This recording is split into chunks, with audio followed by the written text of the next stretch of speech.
प्रदेश के बुलंदशहर में दर्दनाक सड़क दुर्घटना, तेज रफ्तार ट्रक और डीसीएम की भारी टक्कर। इस हादसे में एक महिला सहित 3 लोगों की मौके पर ही मौत हो गई। 22 लोग घायलों को इलाज के लिए अस्पताल में भर्ती।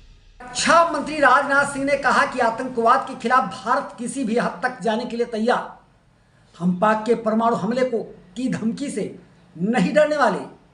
पाक के हाथ में परमाणु हथियार सुरक्षित नहीं।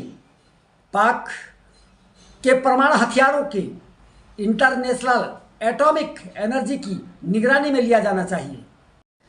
इजराइल ने कहा, मिलकर करेंगे आतंकवाद का सफाया।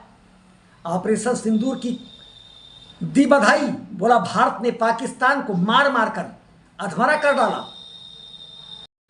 गाजा में कहर बनकर बरस रहा इजराइल। हवाई हमलों में 80 लोगों की मौत, हमास के कई ठिकाने ध्वस्त, भारी बमबारी जारी। अस्पताल जाने वाली सड़कें भी बिगड़ी। पाकिस्तान ने एक बार फिर दी भारत को धमकी। अहमद शरीफ चौधरी ने कहा, जो हमारी सीमा में घुसकर देश की अखंडता का अपमान और देश के साथ खिलवाड़ करेगा, उसे करारा जवाब दिया जाएगा। यह जवाब बहुत ही क्रूर हो। पिटाई के बाद पाकिस्तान को शांति की आ गई।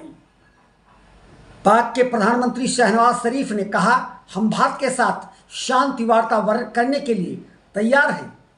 वे पंजाब प्रांत के कामरा एयरबेस के दौरे के दौरान बोल रहे थे।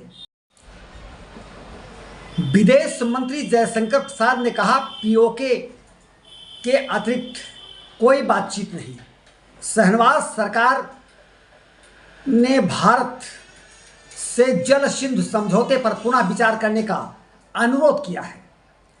विदेश मंत्री जयशंकर प्रसाद ने कहा, सिंधु जल संधि पर तब तक पुनः विचार नहीं किया जा सकता जब तक पाकिस्तान की ओर से आतंकवाद को विश्वसनीय और अपरिवर्तनीय रूप से नहीं रोका जाता।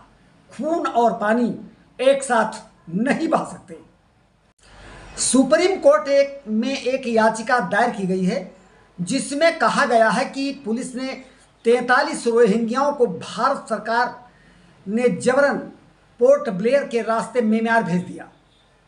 याचिकाकर्ता ने कहा है कि पीड़ित परिवारों को सम्मान दे और 50 लाख का मुआवजा और रहने का परमिट दिया जाए। कोर्ट सुनवाई कर रहा है। सेना की वर्दी सिलने वाला निकला गद्दार। देश की सुरक्षा में सेंध लगाने की साजिश हुई पर्दाफाश। बठिंडा सैन्य छावनी से जासूसी करने के आरोप में लक्सर क्षेत्र निवासी रकीब को पुलिस ने गिरफ्तार कर लिया। अमृतसर में सेना की वर्दी की सिलाई के आड़े में खुफिया सैन्य सूचनाएं पाकिस्तान को भेज रहा था। खुफिया एजेंसी ने पूरे परिवार को हिरासत में लिया। एजेंसी पूछताछ कर रही।